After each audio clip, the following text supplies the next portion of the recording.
At first glimpse, the newly unveiled 2019 BMW X4 doesn't look too different from the existing generation of BMW's stylish SUV.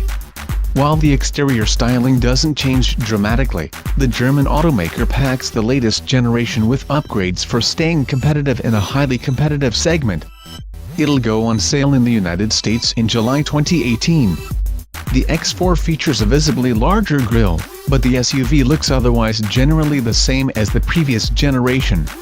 Despite the similar aesthetic, the model's footprint grows by 3 inches, 76.2 mm, in length, 2.1 inches, 53.3 mm, in wheelbase, and 1.4 inches, 35.6 mm, in width.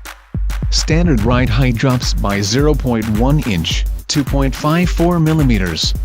Inside, rear passengers have an additional inch, 25.4 mm, of legroom. Even though the SUV is larger, aerodynamic drag is down 10%. BMW doesn't give everything away, and there are plenty of options on the 2019 X4.